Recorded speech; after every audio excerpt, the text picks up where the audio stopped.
Por favor, acompáñenme, hermanos, a primera carta de Tesalonicenses, capítulo 4. Vamos a leer versículo 3 al 5.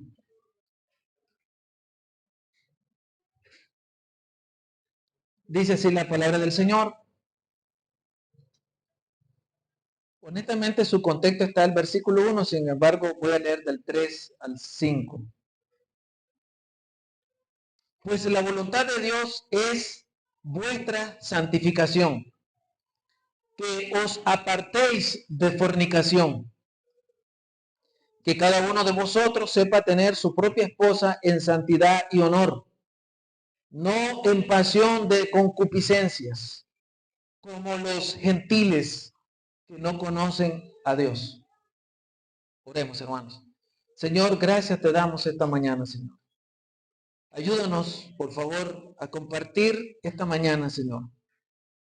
Sé que vamos a compartir mucha información, Señor, pero ruego tu bondad y tu misericordia esta mañana también. Ayúdame a no olvidarme del Evangelio, Señor. Sé que a través de la sexualidad nosotros podemos también llegar a tu Evangelio, Señor. Porque nuestros cuerpos son para tu gloria y para alabanza de tu nombre, Señor. Bendice a los jóvenes, a nosotros los adultos que estamos y los niños que puedan escuchar esta mañana, Señor.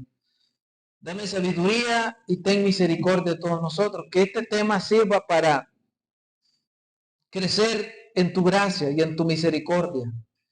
Que tu Espíritu Santo pueda usar esta información, Señor, para bendecirnos a todos en este tema, Padre. Gracias te damos por Cristo Jesús. Amén. Bueno, hermanos, quiero comenzar, hermanos, haciendo una pequeña introducción. Hay una palabra que se llama tabú. Tabú, ustedes han escuchado, ¿verdad? Tabú viene de una palabra africana. Tapú. Era una palabra africana y se fue a Europa y después así a Estados Unidos, después a los países latinos y la gente le cambió por pronunciar mejor tabú. Pero se refiere como cuando hay algo que es moralmente correcto, pero que da vergüenza decirlo en público y mejor se queda guardado, ¿no? Bueno, nosotros sabemos hoy en día que hay muchos tabúes que están muriendo. Porque la nueva sociedad en que vivimos tiene otra forma, ¿verdad? Tal vez es un poco más permisiva y a veces ya hemos perdido algunos consensos en algunos temas que antes eran muy comunes. Por ejemplo, el sexo prematrimonial. O sea, el sexo se sabía que normalmente era en el matrimonio. Cada día ahora se está volviendo más liberal. El matrimonio se está volviendo liberal. El control de natalidad. Mire cómo antes nuestra abuelita, todas ellas tenían tantos niños, ¿no? Las condiciones eran distintas. No voy a justificar que tenían bastantes. Las condiciones han cambiado. La educación sexual era muy privada, no era tan abierta como hoy. El asunto de la pornografía prácticamente era un contrabando y no era tan pública como hoy.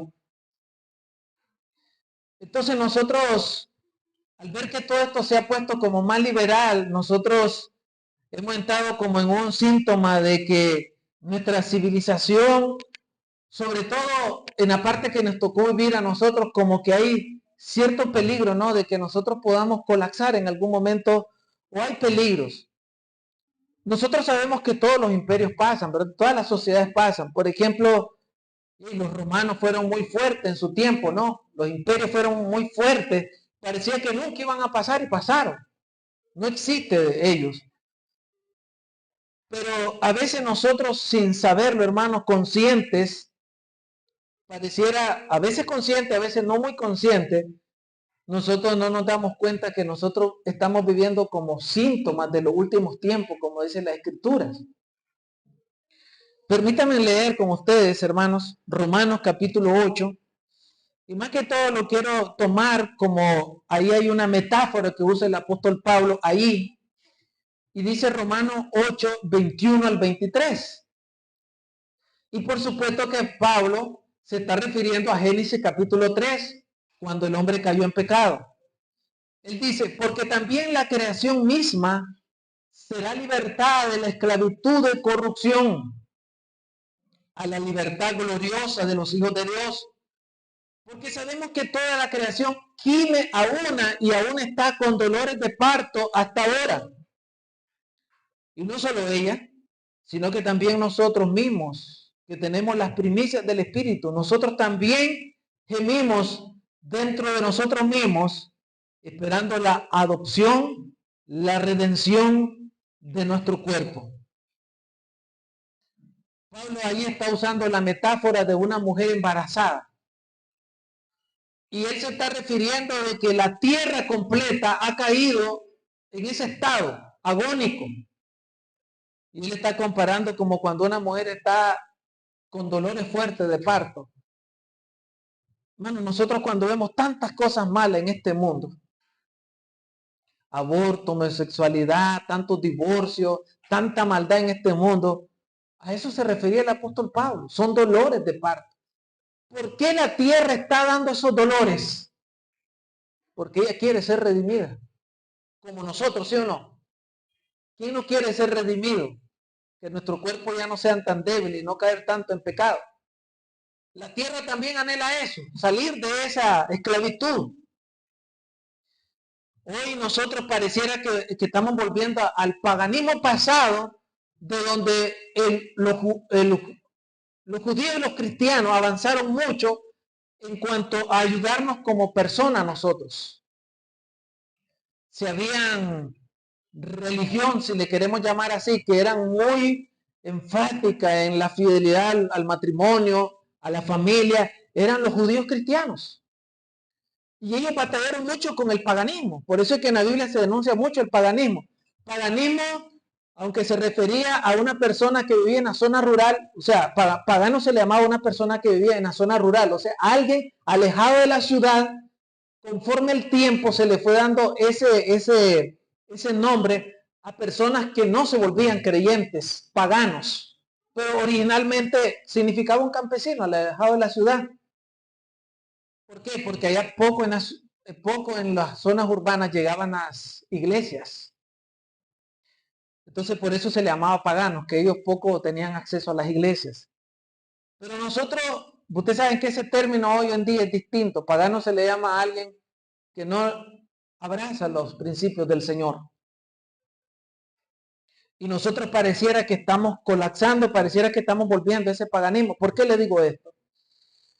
Pues si quieren promover muchas cosas nefastas, la poligamia, el incesto, la pedofilia, la zoofilia, el aborto, la eutanasia, todas esas cosas las practicaban esas civilizaciones pasadas que no estaban tan culturizadas.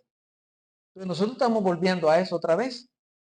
La conclusión final pareciera ser que mientras otras civilizaciones fueron derribadas por los ataques de los bárbaros, como los romanos que fueron derribados por los bárbaros, desde afuera, pareciera que nuestra distinción singular es que nosotros estamos siendo destruidos desde nuestras propias instituciones. Por ejemplo, las educativas. A veces se promueve una ideología destructiva. Hermano, y eso no es nuevo. Voy a leer Eclesiastés 1:9, tal vez Jenny lo va a poner en otra versión, pero yo lo voy a leer en una traducción viviente. Dice, la historia la historia no hace más que repetirse. O sea, lo que se practicaba antes se quiere volver a practicar. La historia no hace más que repetirse, ya todo se hizo antes, no hay realmente nada nuevo bajo el sol. El hombre quiere volver a practicar su depravación. ¿Y por qué decimos que tenemos evidencia del colapso?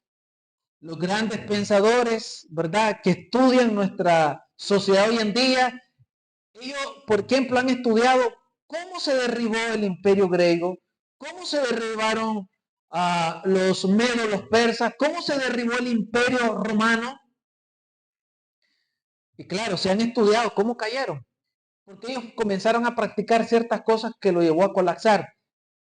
Y ahorita que yo le lea cuáles eran las 5 características que tenían toda civilización que ha caído, analicen ustedes que si la de nosotros no va buscando eso. Primero, todos esos imperios cayeron porque había quebrantamiento de la ley y el orden. ¿Y acaso no eso es lo que vemos también hoy en día? Otro, aumento del erotismo. Hoy no es que la gente se quiere vestir elegante, no, hoy se viste erótico a la gente, bastante. Entretenimiento excesivo. O sea, nadie quiere trabajar, todos quieren ganar dinero fácil, volverse rico de la noche a la mañana, como con el internet.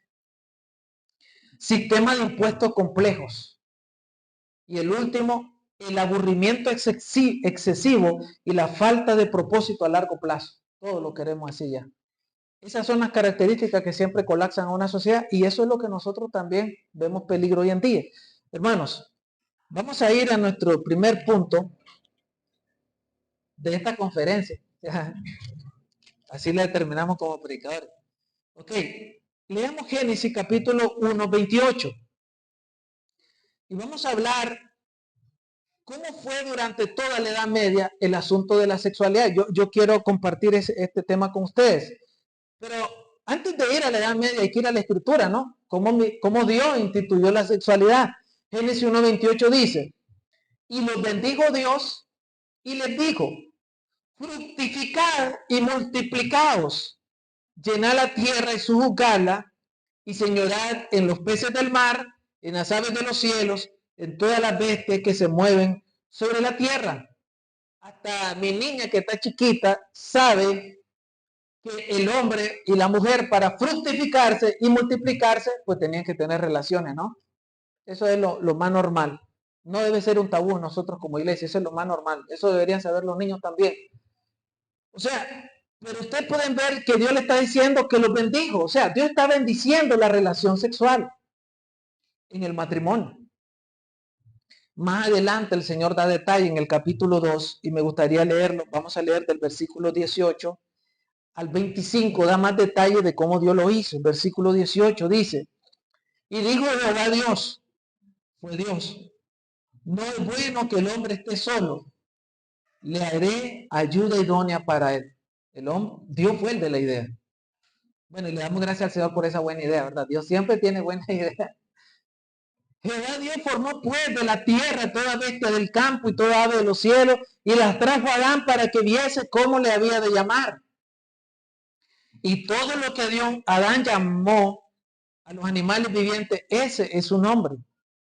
Y puso Adán nombre a toda bestia y a ave de los cielos y a todo ganado del campo. Mas para Adán no se halló ayuda idónea para él. Entonces Jehová Dios hizo caer sueño profundo sobre Adán y mientras éste dormía tomó una de sus costillas y cerró la carne en su lugar. Y de la costilla que Jehová Dios tomó del hombre, hizo una mujer y la trajo al hombre. Dijo entonces, hermano, y era que es bien interesante, ahora estaba ahí medio pinceleando el hebreo, era que interesante cuando dijo entonces, es porque Dios lo llevó a Adán que él sacara una conclusión. O sea, miren, Dios es sabio, es bien inteligente Dios. Fue Dios quien planeó que el hombre tuviera una mujer. Posiblemente al hombre no se le ocurría. Pero ¿cómo Dios creó en el hombre esa necesidad? ¿Y cómo Dios creó ese vacío en el hombre para que él viera que estaba incompleto? Por deducción. Él le dijo, vamos al campo. Mira, ahí están los animales.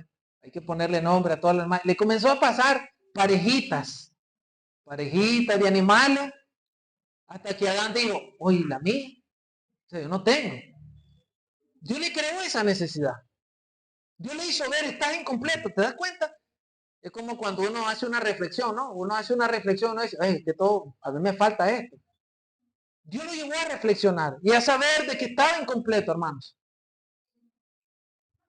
Entonces, por eso es que dice, y entonces Adán, o sea, Adán comenzó a compararse con los animales y él dijo, no, nada de esto es compatible conmigo, porque miraba que había su macho con ella o su hembra. Pero Adán, cuando miró a la mujer, ¿qué dijo? Hermanos, y el hebreo dice, ay, ay, ay, esta sí es la mía. Una exclamación de gozo. Esto es ahora hueso de mis huesos y carne de mi carne. ¿Y cómo le puso él? Como él era varón, Ish. Él le puso a su esposa Isha, varona. No se quebró mucho la cabeza, ¿verdad? Solo le añadió la vocal. Isha. Claro, hasta cuando él recibe la promesa, cuando caen en pecado, es que le cambia el nombre a su esposa. Él le pone Eva, porque Adán puso su fe en Dios y su confianza. Pero hasta entonces se llamaba Isha. Y la Biblia dice, por tanto dejará el hombre a su padre y su mujer, a su padre y a su madre, y se unirá a su mujer y serán una sola carne. Y estaban en un estado de inocencia. En ese tiempo, los únicos seres humanos en toda la historia que han tenido libre albedrío solo fue Adán y Eva.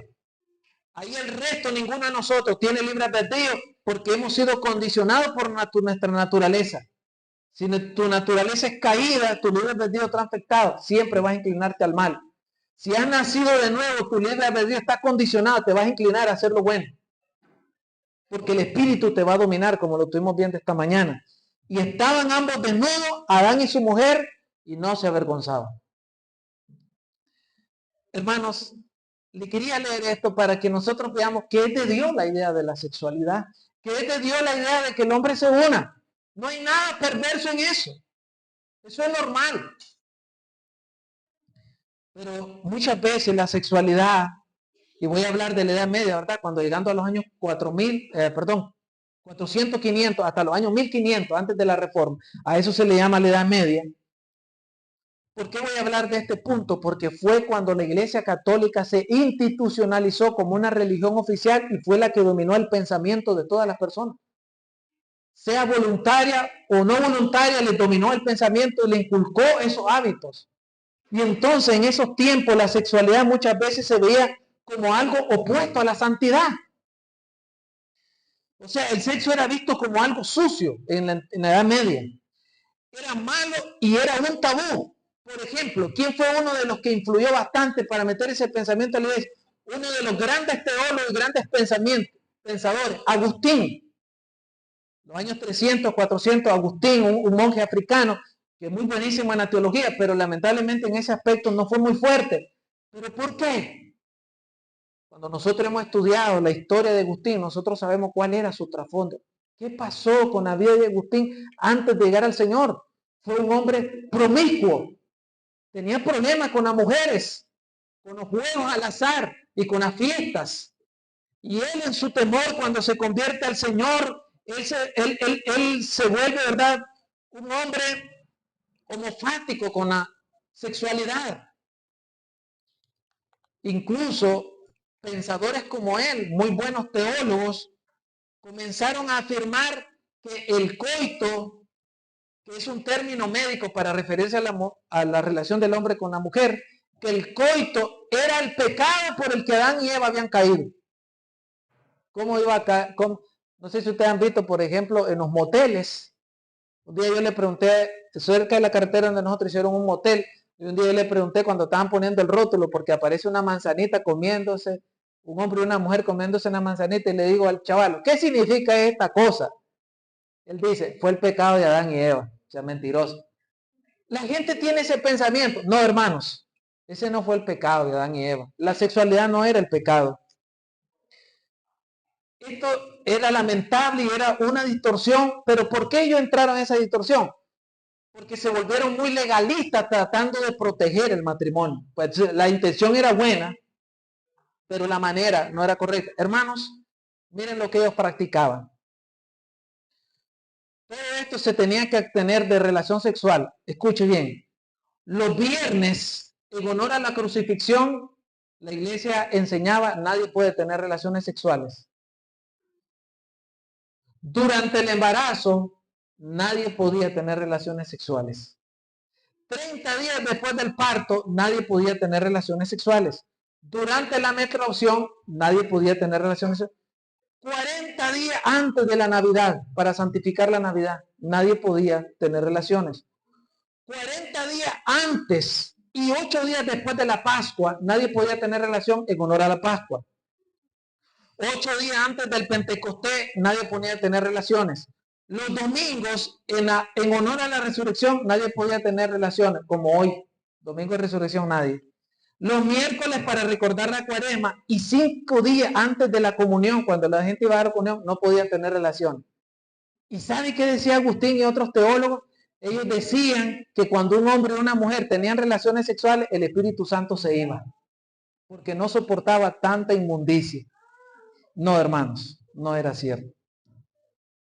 Hermanos, vamos a ir al segundo punto, que es la crisis de la sexualidad en nuestros días. Acompáñenme conmigo a leer Romanos capítulo 1, versículo 26. Romanos 1, 26.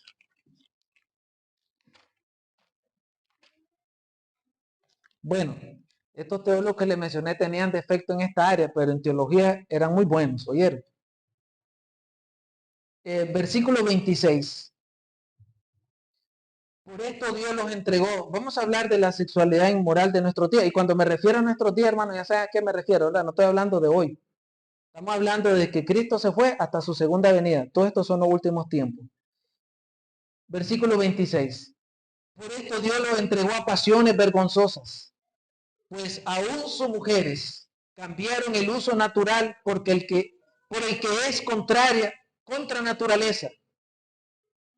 Y de igual manera, también los hombres, dejando el uso natural de la mujer, se encendieron en sus lascivias, unos con otros, cometiendo hechos vergonzosos, hombres con hombres, y recibiendo en sí mismo la retribución debida a su extravío.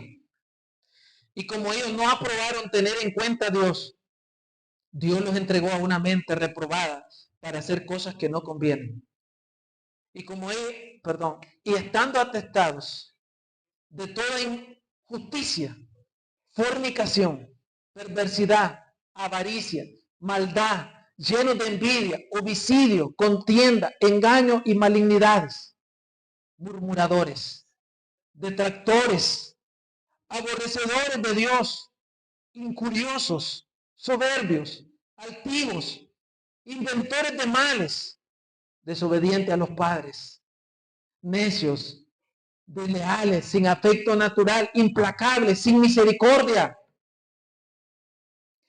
quienes habiendo entendido el juicio de Dios, que los que practican tales cosas son dignos de muerte, no solo la hacen, sino que también se complacen con los que la practican.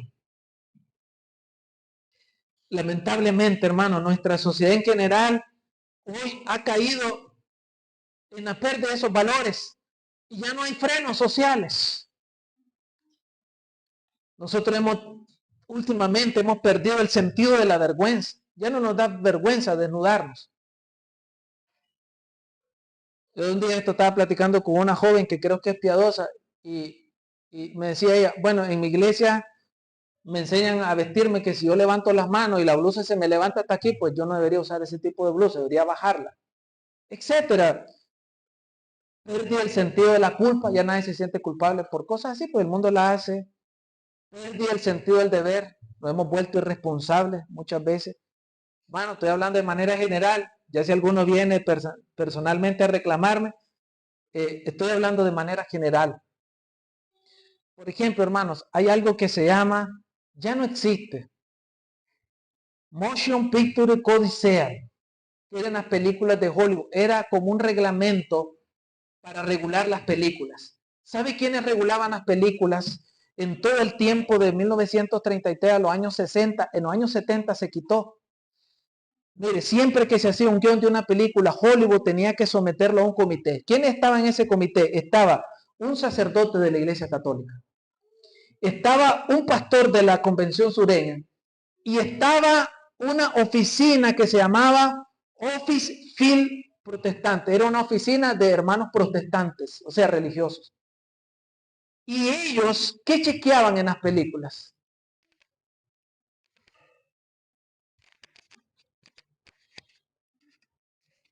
Ellos, ¿qué chequeaban en las películas?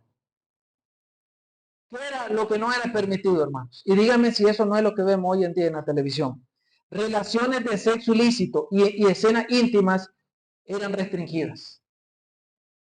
Conversaciones, gestos y movimientos obscenos no serían presentados. Ninguna palabra o símbolo de prejuicio social, racial, nacional o religioso no sería presentado. La crueldad contra los animales y el trato inhumano contra ellos sería restringido en la televisión. Respeto a la dignidad de la vida en las películas. Nadie debía salir matando a nadie. La maldad, el pecado y el mal no podían ser justificados en las películas. Detalles de brutalidad, maldad, crueldad, violencia física y tortura jamás serían presentadas. Pero ¿qué es lo que vemos nosotros hoy en día? Todo eso que les mencioné.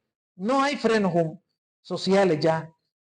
Ahora, hermanos, permítame compartirle un comentario de una hermana que se llama Ana Ávila. Creo que las mujeres han leído de Ana Ávila algunos libros. Ella tiene un libro que se llama Lo que contemplan te transforma. Ahorita ella está estudiando hebreo conmigo. Un día yo saludé porque creo que es amiga de la hermana Hailey. Y ella me dice, yo no sabía que usted era ese. Yo creo que como que no creyó que era pastor. Pero ella me compartió algo y de un libro de ella. Ella dice, ¿dónde está la vida abundante que Dios prometió? Quizá la tenemos delante de nuestros ojos, pero están tan escandalizados por la luz de la pantalla que no podemos mirarlo. Lo que contemplas te transforma, porque así se llama su libro. Nos revela lo sutil que ciertas tecnologías nos roban el gozo y estancan nuestro crecimiento espiritual. Y ella hace una alusión a la apps de Escrutopo. Ese Escrutopo es un demonio maduro, ya veterano, que aparece en las cartas del diablo a mi sobrino de C.S. Lewis. Y ese Escrutopo está entrenando a un demonio nuevo para cómo hacer caer a los cristianos. Ella entonces le aplica la app de Escrutopo. O sea, él dice, hay que tener cuidado con las apps hoy en día. Porque dice que nos atrapan e inquietan nuestros corazones sin realmente satisfacernos. Pero hay esperanza. La paz y el propósito que tanto anhelamos están cerca de nosotros. Si estamos dispuestos a poner los ojos en un lugar correcto. ¿Sí o no? Si nosotros vamos a estar dispuestos a poner nuestro lugar en un lugar correcto, hay esperanza para nosotros. Incluso no importa la adicción que tengamos. Hermanos, ¿por qué esto es importante? Miren lo que dijo Cristo en Mateo capítulo 6. Acompáñenme por favor a leer Mateo capítulo 6. En el versículo 22 y 23. Miren lo que el Señor dice. La lámpara del cuerpo, ¿cuál es? El ojo, mis hermanos.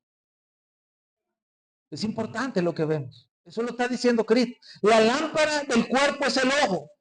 Así que si tu ojo es bueno, escucha bien, todo tu cuerpo estará lleno de luz.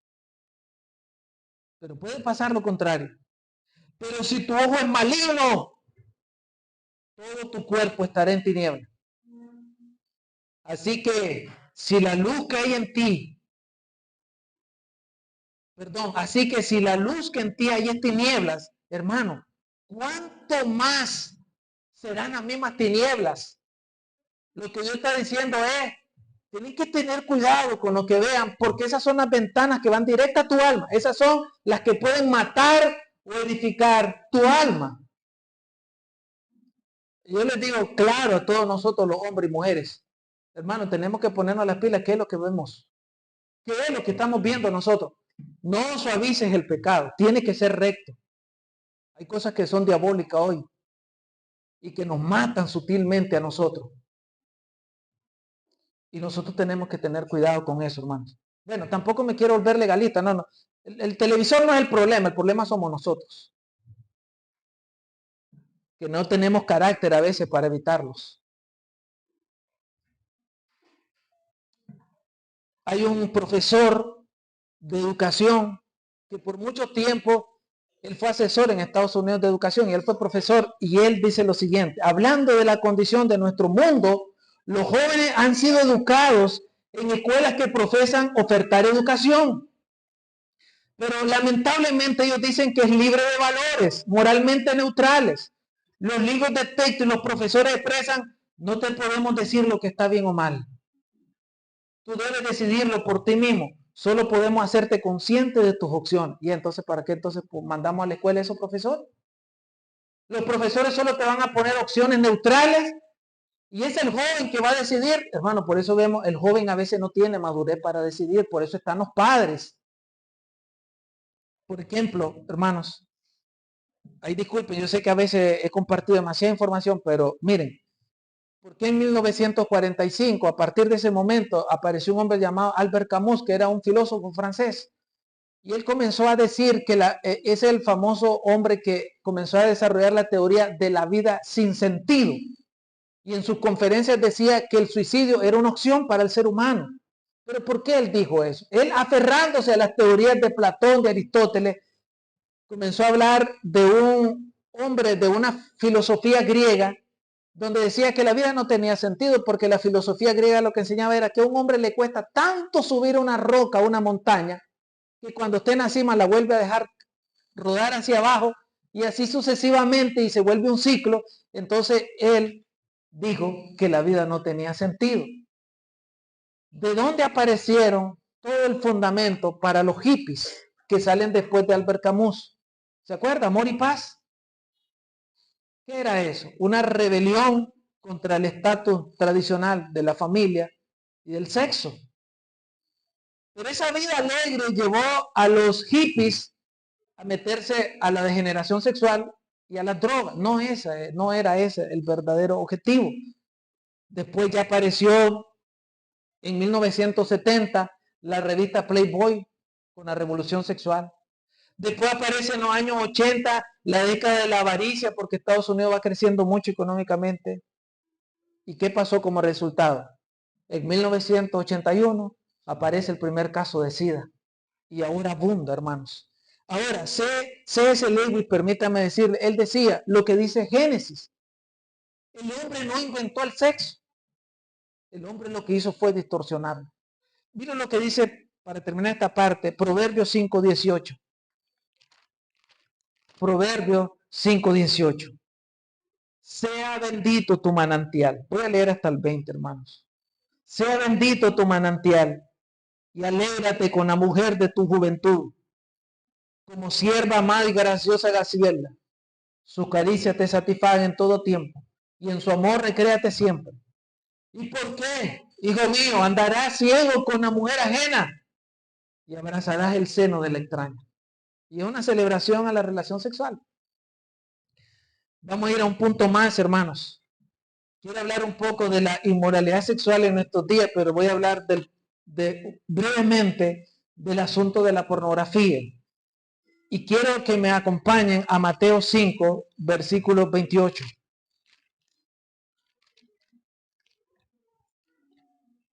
Bueno, honestamente aquí Cristo no está hablando de la pornografía, está hablando de la codicia. Pero por ahí comienza. En Mateo 5, 28 dice, pero yo digo, bueno, el 27 hablaba del mandamiento del Antiguo Testamento, no, Jesús lo está interpretando bien. Oíste que fue dicho, no cometerás adulterio. Porque para los judíos el adulterio era solamente que yo engañara a mi esposa, estando casado. Pero Cristo lo pone un poco más delicado el punto cuando dice en el versículo 28, pero yo digo que cualquiera que mira a una mujer para codiciarla, ¿qué dice él? Ya adulteró en su corazón. Entonces no es cierto que en la gracia las cosas son más fáciles, a veces son más incómodas.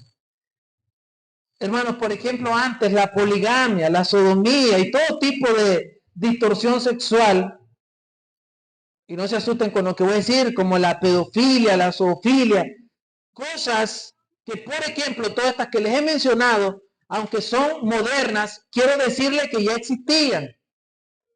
Cuando el Señor introdujo al pueblo de Israel a Canaán, su objetivo del Señor era destruir esas prácticas. Ellos practicaban zoofilia, pedofilia, poligamia. Cuando Cristo cuando Dios, el padre del Antiguo Testamento, introduce al pueblo, quiere acabar con esas prácticas. Y por eso le manda el juicio a través de otra nación. Por ejemplo, solo para dar un ejemplo de que sí lo practicaban, en Levítico 28, versículo 22 y 24, dice, y no des hijo tuyo, voy a leer del 21, hermanos, y no des hijo tuyo para ofrecerlo por fuego a Moloc. No contamines así el nombre de tu Dios, tu Jehová. Ellos practicaban infanticidio. No te echarás varón como mujer, esa abominación. Practicaban la homosexualidad. Ni con ningún animal tendrás ayuntamiento o zoofilia, amancillándote con él. Ni mujer alguna se pondrá delante de animal para ayuntarse con él. Es perversión. En ninguna de estas cosas os amancillaréis, pues en todas estas cosas se han corrompido las naciones que yo he hecho delante de vosotros. Ya las practicaban. Y la idea del Señor es meter a su pueblo santo que acabe con ellos porque está detestando Dios esas prácticas. Hermana, ¿cuántas mujeres saldrían mañana desnudas a las calles? ¿Cuántas usarían traje de baño? ¿Cuánto cubre el traje de baño? Es muy común que hoy en día un hombre vea la desnudez de la esposa de otro. Solo falta con cambiar de escenario. Ir a un escenario donde hay arena y poder ver la desnudez de la mujer de tu prójimo. ¿Sabe qué hacían antes, en los años 60? Cuando se iba a la playa, pues que era exagerado, ¿no? Pero se iba a la playa, la alcaldía, cualquiera, todas, toditas, a nivel mundial, en todas las playas, se ponía un hombre de la alcaldía con una vara de medir y toda mujer, y el asunto realmente era como más machista, era con la mujer. La mujer, si no le medía el short abajo de la rodilla, no la dejaban que se bañara. Claro, pero usted sabe, Francia, los países europeos se volvieron más liberales y comenzaron a usar otro tipo de ropa, de trajes de baño, ¿no? Más corto, cada día más corto. Bikini, mini bikini, hilo dental, tanga y ahora los toples. ¿Saben qué los toples? Hay playas nudistas, hermanos, donde la gente se quita la mitad de su ropa. O sea, de aquí para arriba desnudo. ¿Y sabe qué es lo más duro? Ahí llegan niños.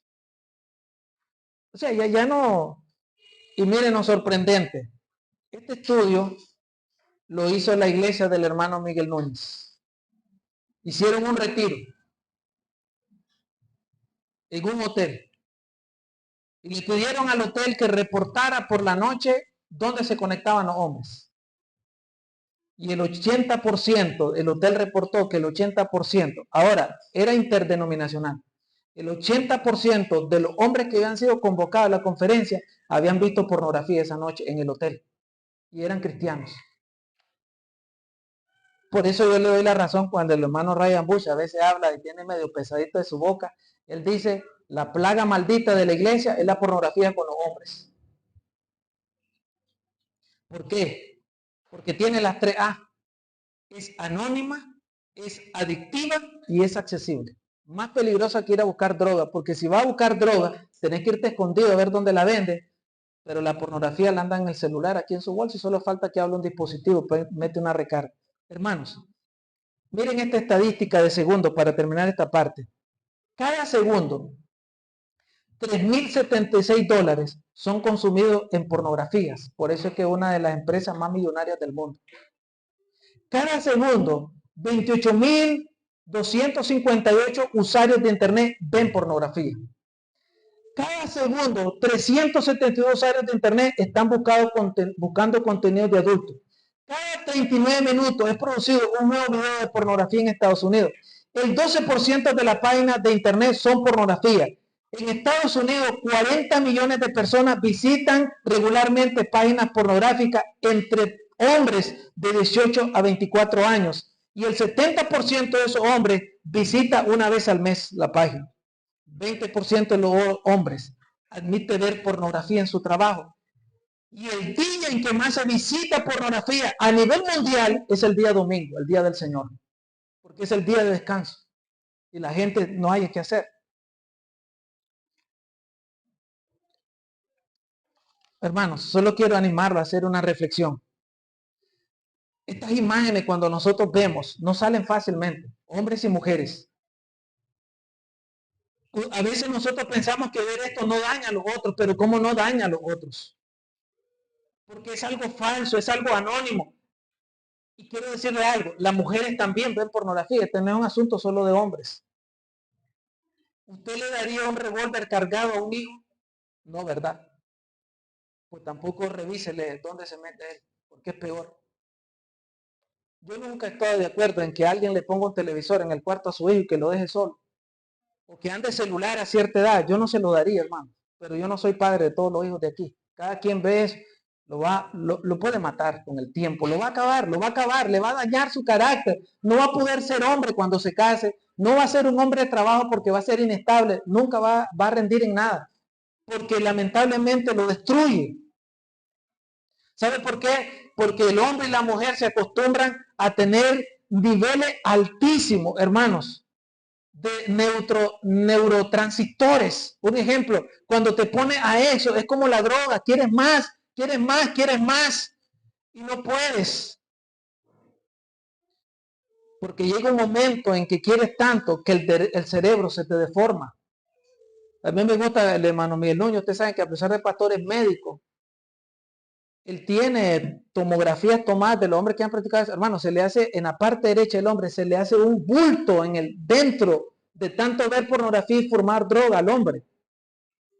Y lo daña para toda la vida. Lucha con esas imágenes toda la vida, aunque tenga su propia esposa. En el trabajo es inestable, como hombre inestable. Hermanos, y él recomienda esta cosa. Primero, reconoce que el problema existe. Es parte de reconocer tu naturaleza caída. Lo segundo, sé consciente de tu condición. Admite que estás en pecado. Tercero, no culpes a otro ni a tu esposa. Rinde cuentas. Es tu culpa estar en esa condición. Debes hacer algo. Debes dar cuenta que tu fuerza de voluntad nunca será suficiente. Tú necesitas el Espíritu Santo. Necesitas nacer de nuevo. Recibe y aplica la palabra de Dios. Juan 17:17 dice, santificado en tu verdad. Tu palabra es verdad. Destruye y bloquea todo el link de los dispositivos. Si en verdad te amas, ¿por qué no lo haces? ¿Por qué amas más tu celular que tu propia vida? Evita toda tentación. La Biblia nunca habla de ponerte a soportar la prueba. No, la Biblia siempre que habla de cosas sexuales dice huir. El ejemplo es José. José huyó y por eso Pablo en su carta dice huir de la fornicación. Inicia tu restauración. Busca ayuda. No te quedes en silencio. Díselo a la iglesia. Debes buscar un hermano. Si tú te quedas callado, tú mismo estás rechazando los medios de gracia del Señor. Tú quieres vivir ahí. Sé paciente. Cuando comiences, sabrás que no vas a salir de eso tan fácil. Te va a durar toda la vida. Hermanos, quiero ir al último punto y quiero hablar de algo de la homosexualidad. En 1 Corintios capítulo 6, Pablo habla de la homosexualidad. Y claro, hay otros pasajes, en Romanos él lo habla, pero quiero ir a esto para decirle que hay una gran esperanza. En 1 Corintios capítulo 6, versículo 9 al 11, Pablo dice, ¿no sabéis que los injustos no heredarán el reino de Dios?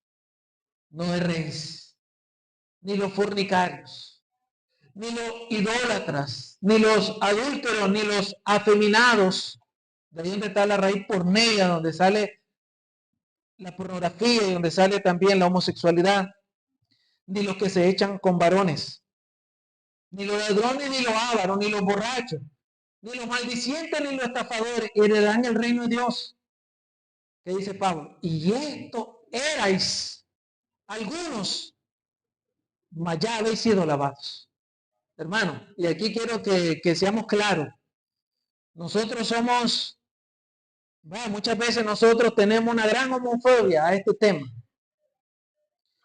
Algunos en la sociedad son radicales y no pueden ni siquiera sentarse con una persona que practica la homosexualidad. Otros lo ignoran. Por ejemplo, si a mí no me toca, no es mi problema. Sin embargo, es un asunto de todo, hermano. ¿Sabe por qué?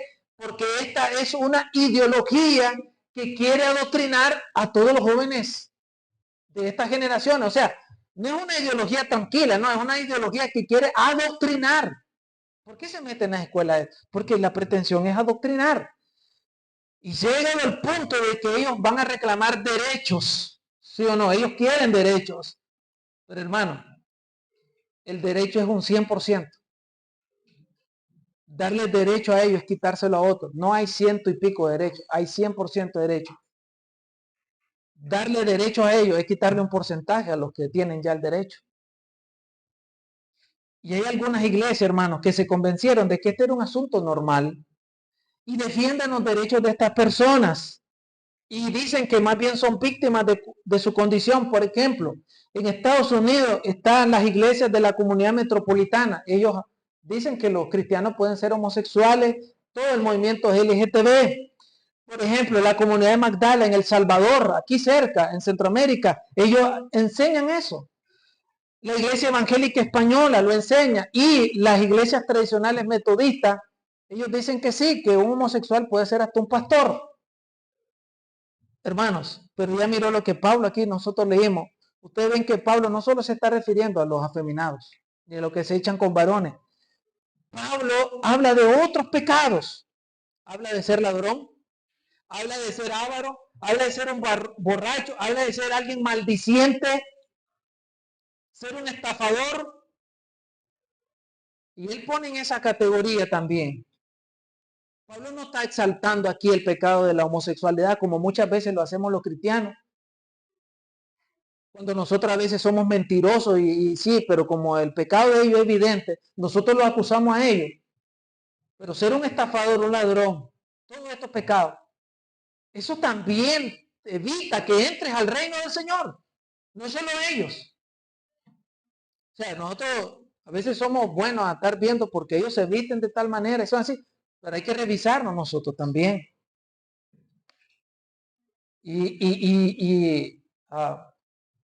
Por ejemplo, Pablo dice que esto es una condición, no dice que es algo biológico, porque él dice, esto erais algunos. O sea, dentro de la iglesia de Corintio había hombres que fueron homosexuales y que ahora tenían sus esposas. Y prueba de ello es, por ejemplo, hay muchas iglesias que nosotros conocemos. Por ejemplo, la iglesia del hermano Miguel Núñez, usted sabe, tiene videos de hombres que han dado su testimonio de que fueron toda la vida homosexuales y ahora tienen familia, pero luchan, hermanos, luchan. La pornografía viola toda ética y moral cristiana porque destruye el carácter y la conducta. ¿Se acuerdan? El Salmo 51 que hace los miércoles lo estuvimos estudiando. Ese salmo es un salmo que da claramente evidencia, es un salmo dedicado a un pecado sexual y cómo David quedó destruido después de haberlo practicado. Ahora, no es cierto que los homosexuales son el grupo más perseguido en el mundo, como muchas veces se enseña. No, el grupo más perseguido en el mundo son los cristianos, no son los homosexuales. Al grupo que tiene más homofobia en este mundo porque enseña supuestamente tonterías es el cristianismo, no son los homosexuales. Y nosotros, hermanos, vemos que sí la Biblia enseña que esta homosexualidad destruye la sexualidad, hermano, y la Biblia lo va registrando. Sodoma, Gomorra, Génesis 19, lo vemos en la práctica del mismo pueblo del Señor en Jueces 19, Pablo lo registra, y siempre que ellos hablaban de eso, hablaban de la palabra conocer. Y la palabra conocer es un eufemismo para hablar de la relación sexual. Cuando dice la Biblia, Adán conoció a Eva, está hablando de la relación sexual. Hermanos, el medio ambiente, si un niño ve pornografía, se cansará y va a querer ver cosas homosexuales después, cuando ya no se le satisfaga eso. Los medios de comunicación ponen la pantalla, hermanos, y voy a poner un ejemplo. Yo recuerdo una vez viendo la película de Titanic, yo la vi, no sé cuántos de ustedes la vieron, en la película de Titanic, yo la vi, pero hay una escena bien fuerte en la película de Titanic, donde en un carro hay una relación de sexo de la mujer con el hombre. Yo recuerdo una vez, yo estaba viendo esa película y alguien que es más recatado que yo me dijo, Luis, ¿por qué estás viendo eso? Yo le digo, no sabía que estaba ahí, pues como he escuchado que la película es buena. Sí, pues no es buena por eso. Y él me dijo, ¿Cuál es la diferencia de ver una relación sexual en una pantalla que verlo en vivo? O sea, ¿cuál es la diferencia? ¿No la estás viendo de todas maneras? Y se me clavó ese pensamiento de que sí, verlo en una pantalla es como que lo ve en vivo. O sea, ¿cuál es la diferencia? Solo porque está mediada por un transitor. Hermano, y miren esta realidad. ¿Saben? Apenas el 2.8 son homosexuales en Estados Unidos y en Latinoamérica. Mujeres, 1.4. O sea, el 1% es en las mujeres. Ya en el 2013, el 96% son heterosexuales. El 1.6 son homosexuales y lesbianas. El 0.7 se dice ser bisexual y el resto hay algunos que dicen que no sabe qué son. Lo que yo les quiero decir es el porcentaje chiquito de gente que tiene esta condición, pero los medios de comunicación hacen ver como que ellos son mayoría y no es cierto. Hermanos, y mire, hay muchas cosas, solo voy a compartir una más, ténganme paciencia, por favor. No hay una teología biológica de la homosexualidad. No, este es un asunto de medio ambiente. Y cuando decimos medio ambiente son las condiciones en que esa criatura nace, cuando nace en hogares distorsionados, donde no están los roles correctos, donde nacen hogares disfuncionales. O sea, yo creo que un día esto compartía con alguno de los hombres. Qué increíble que en Dinamarca, que fue el primer país que aprobó la homosexualidad en todo el mundo, en Dinamarca ahora han hecho estudios y han encontrado, y yo por eso estaba molestando, le digo, oye, yo me alegro que vivo en las zonas rurales. ¿Sabe qué han demostrado los estudios? Que la homosexualidad se da más en las zonas rurales. Se da menos, perdón, en las zonas rurales. La homosexualidad se da más en zonas urbanas. ¿Por qué?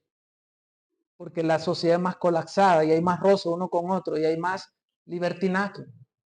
Pero no estoy diciendo que no tengamos riesgos. Pero una prueba de que teológicamente no hay una teología de la homosexualidad es que se han hecho estudios, hermanos, de gemelos y de mellizos que tienen los mismos genes y uno se volvió homosexual y el otro no. Ahí está una prueba. Y por ejemplo, en el libro, hay un libro que se llama Mis genes me hicieron así. Por ejemplo, Dean James en el 1993, él dice que descubrió el gen Q28. Pero para que algo se llame científico, otro científico tiene que replicarlo y hacerle el método científico y comprobarlo. Pero cuando la Universidad de Ontario y Stanford hicieron el estudio, ellos declararon de que era falso. Y él es uno de los que más se apoyan. Nunca ha habido, hermanos, un estudio que sea digno, que compruebe que la homosexualidad es biológica, sino que son asuntos ambientales, hermano. Daña el entorno donde el niño se mueve. Y algo que quiero solo repetírselo, hermano, a manera de nosotros como aplicación, es cierto, no todos los pecados son iguales, ¿verdad? Algunos pecados tendrán más consecuencias que otras, pero el hombre y la mujer, en el original, hembra y macho, son el diseño de Dios. Por otro lado, la homosexualidad no es el pecado imperdonable. Ahí está, 1 Corintios 6. La blasfemia contra el Espíritu Santo sí es el pecado imperdonable, pero no la homosexualidad.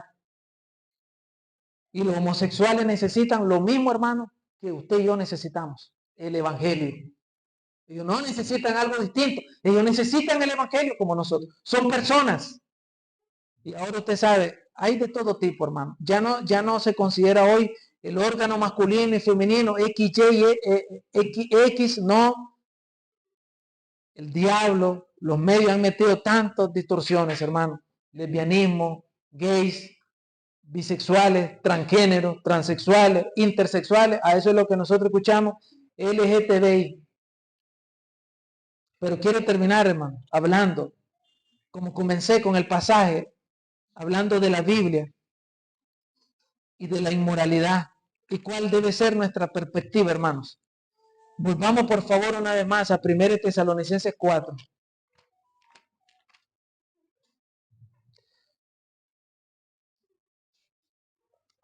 Pues la voluntad de vuestra santificación que os apartéis de fornicación, que cada uno de vosotros sepa tener su propio esposo en santidad y honor, no en pasión de concupiscencia, como los gentiles que no conocen a Dios. El enfoque de la sexualidad y del matrimonio es la santificación, dice el Señor. Ese es el propósito. Por eso es que en 1 Corintios nosotros vemos que la iglesia tuvo que disciplinar un caso de inmoralidad sexual. En 1 Corintios 6 la Biblia enseña que el cuerpo le pertenece al Señor. No es nuestro, hermano. No podemos hacer con él lo que queramos. Y permítame compartir esto. Primero, la mujer y el hombre son diferentes, lo cual es evidente en su cuerpo y en sus capacidades físicas y emocionales. Cada uno se complementa. Dios designó los roles y cada sexo para llevar a cabo sus propósitos. Hombre y mujer iguales en dignidad y diferentes en función para complementarse el uno al otro, lo que debe evidenciarse de manera especial en el matrimonio. O sea, nosotros nos desarrollamos potencialmente cuando nos unimos a el hombre a una mujer y la mujer al hombre. Hermanos, pero esa ayuda idónea no es solamente para tener hijos y para compartir sexualidad. La ayuda idónea es para este peregrinaje en la tierra porque necesitamos ser salvos. Ella es mi ayuda idónea para salvarme a mí. Y yo la voy a salvar a ella. Dios usa ese medio de gracia. Segundo, la relación sexual entre esposos produce un vínculo que trasciende lo físico. Yo me acuerdo cuando el Alexis nos enseñó la sexualidad, ¿se acuerdan? En la última capacitación que tuvimos.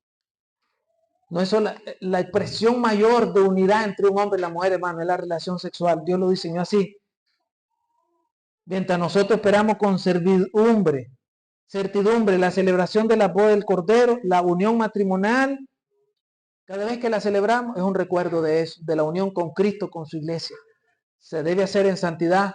Por eso es que no estamos de acuerdo que los jóvenes tengan relaciones antes del matrimonio, sin compromiso ante la iglesia y ante Dios. Tercero, la estructura familiar como base. La masculinidad del esposo padre le otorga características para ejercer su responsabilidad como líder, siervo, proveedor y protector. La feminidad de la esposa madre, por su parte, tiene los dones que le hacen ayuda, cuidadora, capaz para nutrir. Cuando cada miembro de la pareja anhela correctamente el rol frente a sus hijos y la sociedad, cumplen el propósito de Dios y bendicen la familia. Dios desea salvarnos a nosotros. ¿Sabe dónde está el nido mayor de salvación? Cuando un hombre y una mujer tienen hijos. Esos son tus verdaderos discípulos para el Señor. Hermanos, y quiero hacerle un comentario de una hermana que se llama Cornelia Hernández Matos. Ella, hermano, hizo un libro que se llama Puro Sexo Puro. Es consejera bíblica y ella dice, a Dios le importa la sexualidad, ya que a través de ella puedes descifrar buena parte del propósito de Él en tu vida como mujer. Es evidente que hay cosas que no estarán en la lista de prioridades de Dios para ti. Por ejemplo, la idea de matrimonio, lucir y comportarte varonilmente. El sexo es el signo que caracteriza los roles que corresponden a cada uno en la interacción con el otro. Hermanos, yo sé que me pasé del tiempo, pero por eso le decía, tal vez esto realmente yo he sido como conferencias que le he estado dando, pero yo quiero terminar con algo, hermanos. Quiero leer algo. Por favor, ténganme paciencia. Ahí después me pueden exhortar. Pero quiero leer, hermanos, quiero hacer la manera de explicación. Primero, hermanas, quiero hablar con las hermanas mujeres. Quiero decir esto. Lo tomé de un sermón de Top Friel. Él habla de matar al dragón de la lascivia. Y él habla de la pornografía y las impurezas sexuales. Pero él le hace este comentario a las hermanas. Yo lo quiero compartir. Él dice, hermanas, es posible que ustedes no estén convencidas de que tantos hombres están consumiendo esta basura, hablando de la pornografía. Pero deben saber algo. No sé si podemos predicar lo suficiente o si lo podemos explicar suficientemente claro. Los hombres tenemos una composición tan distinta a la tuya. En este campo la diferencia es radical. Si usted y el Espíritu Santo no ejercen una influencia restrictiva sobre nosotros, todos estuviéramos enmarañados en el lodo del libertinaje sexual. Permítame explicar lo que estoy diciendo. Consideren la homosexualidad. Las estadísticas dicen que los hombres que gays tendrán hasta 2000 parejas en su vida.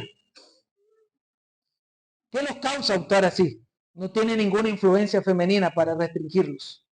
El Espíritu Santo no mora en ellos, restringiéndolos y ayudándole a crecer en la santidad. No hay compromiso, no hay noviazgo, no hay regla. Los hombres gays tienen cientos de parejas porque a los otros hombres gays solo les interesa el acto físico. Esto también sería cierto de hombres heterosexuales si no fuera por usted y el Espíritu Santo. Mientras que le estamos hablando a las mujeres, quisiera mencionar algo que fácilmente se entiende mal, el asunto de la modestia. Como hermanas en Cristo, les quisiera pedir que sean conscientes de tu vestimenta. Pocas analogías se usan más que las que estás por oír. Si supieras que tu amigo o tu hermano está tratando de vencer el hábito de fumado, te hago una pregunta. ¿Encenderías un cigarro para soplarle el humo en la cara? Créame que cuando las mujeres usan ropa ajustada y de color piel es mucho más tentador que oler el humo de cigarrillo. A la vez, no vamos a pasar el otro extremo y pedir que se cubran hasta la cara, pero si desea ayudar a su hermano cristiano a no tropezar, por favor, vístase de manera que demuestre su amor en lugar de su cuerpo. Si estás pensando, bueno amigo, ese es tu pecado, es asunto del hombre, tiene razón. Es nuestro pecado. Si miramos, nosotros cedemos a la tentación y pecamos, dándole lugar a la lascivia. Es cierto, es nuestro pecado como hombres. Pero también hay otro pecado incluido. Si ustedes nos meten en tentación, por lo tanto, por favor, no sean culpables de este pecado. Y nos harán un gran favor al vestir de manera que honren al Señor y a sus propios maridos y no a otros hombres. Y Él le hace un llamado a los hombres. Él dice, varón, necesitas saber que si estás mirando pornografía o estás en algún tipo de impureza sexual, tu esposa sabe algo que está mal. También debes saber que la estás aplastando a ella. Has tomado el sueño de una niña de casarse con un príncipe galán y la has vuelto una pesadilla. Cuando dijiste, sí prometo, ella te miró a los ojos con esperanza y confianza. Creía que la protegería de los hombres pervertidos como los que vemos en la televisión. Pero tú has llegado a ser aquel hombre al que ella tanto le temía. Las mujeres le tienen miedo a ese tipo de hombres y nosotros podemos convertirnos en ellos. Hermano, Brian Stay Your Ideas decía algo, frena y acomoda tus ideas. No tienes compasión, no tienes dominio propio, no tienes amor por ella, no tienes deseo de cumplir la promesa que le hiciste. Si estás mirando pornografía, no solamente estás degradando a tu esposa, sino también a tu madre, a tus hermanas y a todas las mujeres del mundo. Estás jugando de intimidador y aprovechándote de mujeres que están siendo abusadas por una industria dominada por hombres perversos. En lugar de ser un hombre fuerte que se sacrifica su vida por su esposa e hijo, exige lo que quiere sin importar quién pague el precio. Dios tiene aspiraciones más altas para ti. Fuiste hecho para ser un héroe, un protector, un proveedor, un líder, un hombre. Cuando miras pornografía no actúas como hombre, actúas como un imbécil. Es hora de cumplir tu papel de hombre. Acabemos hoy y para siempre con este mal. Y quiero darle una sugerencia de cómo hacerlo. Una manera que será muy agradable a Dios y que le glorificará mucho y te cambiará en seguidor de Jesucristo, en hombre, esposo y padre. ¿Estás listo? Y él dice, es el evangelio. Hermano, lo siento, no hice una aplicación muy fuerte al evangelio, pero quería compartir, hermano, esta mañana. Vamos a ponernos de pie, hermano, para darle gracias. Y gracias si me dieron más tiempo del debido hoy.